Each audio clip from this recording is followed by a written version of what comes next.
I just wanted to jump on and do a quick book review of this one, which is How I Lost You.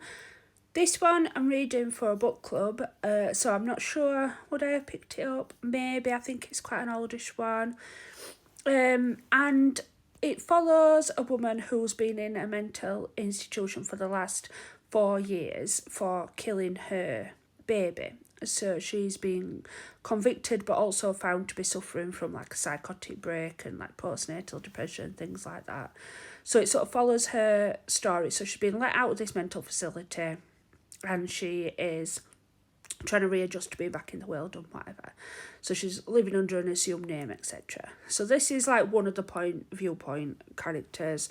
And she starts getting like weird things in the mail. So she gets like a picture of like a baby the same age as her baby would have been if he'd have lived. She gets a hairbrush. She gets somebody's baby blanket.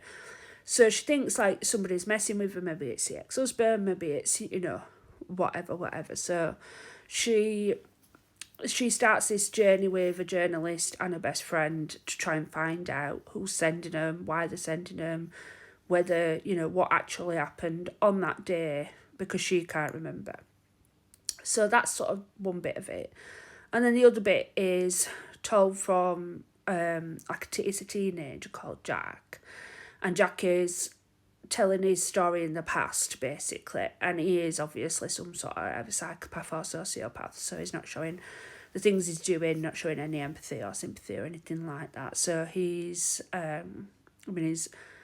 raping girls, he's manipulating everybody, family, friends, things like that.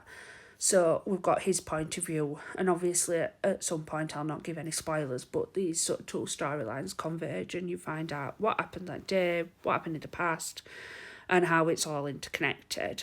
So I'd say interesting in terms of the way the two plot lines worked and how it all, met together and the backstories and everything like that.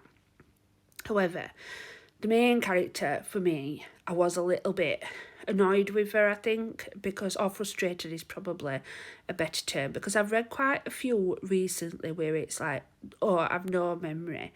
And I just can't help but think it's a bit of a cop-out, like, because it's convenient for the story that she can't remember anything. So, I'd like to think, so would she accept that so easily, this version of events that she's being given? How obviously she weren't treated for the postnatal depression, so there's sort of issues around that, I guess. But yeah, I don't know, I found her a little bit of a wet blanket in that she seemed to believe a lot of what other people were telling her. But yeah, I suppose she'd have been through a bit of an ordeal. But yeah, so I weren't too bothered about her, to be honest. Some of the twists and turns, I guessed, so I suppose there's that as well. But overall, decent read, interesting idea, and yeah, I'd probably set 3 stars, but for me 3 stars is, good. It's not anything bad. To get 5 stars from me, it'd have to be something like that I can't stop thinking about kind of thing, so 3 is good. The book was good. Would I read anything by her again if I've not already? Possibly. So yeah, check it out if you're interested, and I'll get on with some more reviews because I've got a few that I've stacked up while I've been poorly with cold that I've been reading. So yeah, looking forward to those as well. And happy reading.